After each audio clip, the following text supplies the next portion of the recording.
নমস্কার বন্ধুরা, সুপ্রিয়া কিচেন আবার আপনাদের সবাইকে স্বাগত জানাই আরো একটা রেসিপিতে। হাতে সময় কম থাকলে মাত্র 10 থেকে 15 মিনিটের মধ্যেই মসুরের ডাল আর তার সাথে কিছু সবজি দিয়ে দারুণ একটা রেসিপি আপনাদের সাথে শেয়ার করব। রেসিপিটা যেমন কম সময়ে বানানো হবে তেমনি কিন্তু খেতেও দুর্দান্ত হবে, আর আপনারা ভাত, রুটি, পরোটা সবকিছুর সাথেই খেতে পারবেন এই রেসিপিটা বানানোর জন্য গাছ থেকে বেগুন তুলে আনবো। আমার পুরানো বন্ধুরা অবশ্যই জানেন যে আমার বেগুন গাছ আছে, তাতে ছোট ছোট বেগুন হয়।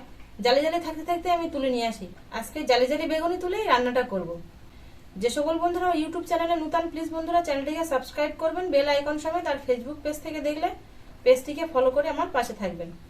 বাগান থেকে সবজি তুলে এনেছি, কি কি সবজি এনেছি আর কি কি সবজি নিয়েছি রান্নার জন্য সেটা আপনাদের দেখিয়ে দেবো। গাছ থেকে একদম এরকম জালি জালি বেগুন তুলে এনেছি, দেখুন ঠিক এরকম জালি বেগুন, একদম পোক্ত হয়নি কিন্তু ভেতরের দানা। এই বেগুন, আলু, পেঁয়াজ, টমেটো, কাঁচা লঙ্কা একসঙ্গে পরিষ্কার করে ধুয়ে কেটে নেবো। বেগুনটা কাটার পরেও আর একবার ধুয়ে নেবো, তাহলে বেগুনের কষ জলটা বেরিয়ে যাবে। সবজিগুলো সব ধুয়ে কেটে নিয়েছি, এরকম বড় বড় সাইজ করে কেটেছি, দেখুন একদম ছোট ছোট করে কাটিনি। আর বেগুনটা জল দেওয়ার পরে দেখুন কালো হয়ে গেছে একটু। সবগুলো এরকম বড় বড় করে কেটেছি, আর পেঁয়াজগুলো ঠিক এরকম সাইজ করে কেটে নিয়েছি। এবার এ সাইডে আমি মুসুর ডাল নিয়েছি, ছোট বাটির 1 বাটি। এটাকে জল দিয়ে ধুয়ে নেবো 2-4 বার। ভালো কোয়ালিটির মুসুর ডাল হলে বেশিক্ষণ কিন্তু সেদ্ধ হতে লাগে না, খুব তাড়াতাড়ি সেদ্ধ হয়ে যায় রান্না করতে করতে। আর এই ডালটা আর ভিজিয়েও রাখতে হয় না। মুসুর ডালটা 3-4 বার ধুয়ে নিয়েছি। এবার ডালটা এর সঙ্গে একেবারে নিয়ে নেবো। আপনারাও চাইলে 2-4 মিনিট একটু ভিজিয়েও রাখতে পারেন। এবার এর মধ্যে কিছু মশলা মিশিয়ে নেব। দিয়ে দেবো গোলমরিচ গুঁড়ো, হলুদ গুঁড়ো, লাল লঙ্কার গুঁড়ো, লবণ দিয়ে দেবো, জিরে গুঁড়ো দিয়ে দেবো 1 চামচের একটু কম। মশলা মাখিয়ে সবকিছু উপকরণ আমি একসাথে দিয়ে মিশিয়ে নেব।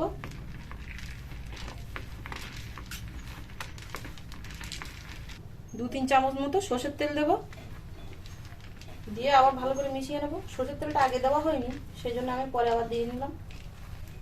তো আপনারা একসঙ্গে একেবারে দিয়ে নেবেন। সবকিছু দিয়ে মিশিয়ে নিয়েছি, কেটে কুটে মশলা মাখিয়ে সবকিছু রেডি করে নিয়েছি। এবার গ্যাসটা ধরিয়ে কড়া বসিয়ে দিয়ে রান্নাটা বসিয়ে দেবো।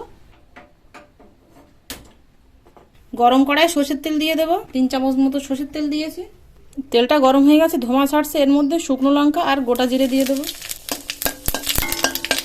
মশলাটা এরকম একটু ব্রাউন কালার হয়ে এসছে। এবার এর মধ্যে মিশিয়ে রাখা সবজি আর ডালটা দিয়ে দেবো।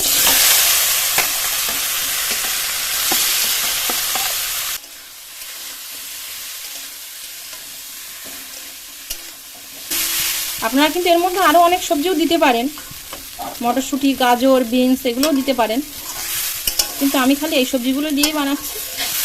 ঘরে থাকা সবজি যেগুলো ছিল সেইগুলো দিয়েই বানাচ্ছি। লো ফ্লেমে সবজিটা ভেজে নেব 5 থেকে 10 মিনিট। একটু নেড়ে চেড়ে দিয়ে নিয়ে তারপরে আবার চাপা দিয়ে দিয়ে এরকমভাবে ভেজে নেব।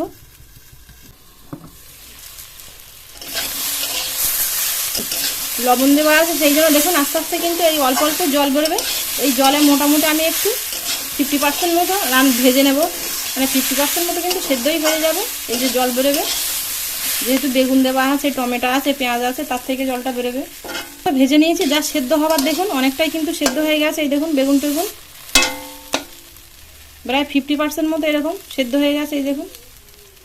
এবার এখানে আমি 1 বাটি জল নিয়েছি, দিয়ে দেবো। বেশি জল দেবো না, কিন্তু চচ্চড়ি মতো বানাবো তো সেই জন্য খুব একটা বেশি জল দেবো না। আর ডালটাও যেন একেবারে সেদ্ধ না হয়ে গলে না যায়, এরকমভাবেই রেখে দেবো। চাপা দিয়ে আরও 10 মিনিট রান্না করে নেব। মাঝে মাঝে একটু চাপাটা তুলে নিয়ে কিন্তু নেড়ে চেড়ে দিয়ে নেব।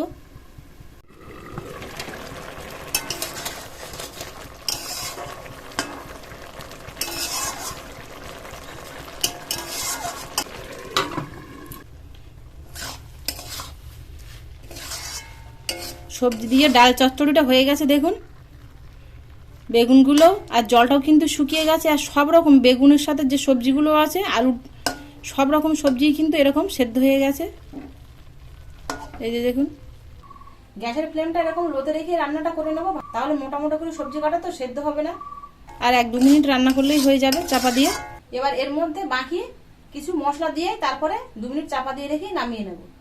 আর ডালটাও দেখুন বন্ধুরা ঠিক এরকম কিন্তু দানা দানা আছে ডালের মধ্যে, ডালটা একদম গলে যায়নি। আপনারা অবশ্যই দেখতে পাচ্ছেন এই যে, তবে ডালটা কিন্তু এই যে সেদ্ধ হয়ে গেছে। দেখুন গরম তাই আমি হাত দিতে পারছি না, এই দেখুন সেদ্ধ হয়ে গেছে, তবে আস্ত আছে। 1 চামচ চিনি দিয়ে দেবো। 1 চামচে 3 ভাগের 1 ভাগ গরম মশলা গুঁড়ো। এই গরম মশলা গুঁড়োটা সম্পূর্ণই অপশনাল, এটা চাইলে আপনারা নাও দিতে পারেন। পুরো রান্নাটাই আমি কিন্তু লো ফ্লেমে করেছি। আমি শুধু সবজি দিয়েই রান্না করছি, তাই খেতে দারুণ লাগবে। তো আপনাদের হাতের কাছে যদি ডিম থাকে তাহলে একটা ডিম ফাটিয়ে ঝুড়ি করে ভেজে ভুজিয়া করে এর মধ্যে দিতে পারেন মিশিয়ে। চাপা দিয়ে আরও আমি 1 থেকে 1.5 মিনিট একটু নেড়ে চেড়ে রান্না করে নেব। ডাল চচ্চড়ি রান্নাটা হয়ে গেছে, এবার নামিয়ে নেবো। 1 থেকে 1.5 মিনিট আমি নেড়ে চেড়ে রান্না করে নিয়েছি। দেখুন বন্ধুরা রেসিপিটা কতটা লোভনীয় হয়েছে, আর এই রেসিপিটা যতটা হেলদি হবে ততটাও কিন্তু টেস্টি হবে। রেসিপিটা কেমন হলো অবশ্যই কমেন্টে জানাবেন। ভালো লাগলে লাইক, কমেন্ট ও আপনাদের বন্ধুদের কাছে শেয়ার করবেন। এতক্ষণ আমার সঙ্গে থাকার জন্য আপনাদের অনেক অনেক ধন্যবাদ। আবারও দেখা হচ্ছে আপনাদের সাথে পরবর্তী নতুন কোনো রেসিপিতে।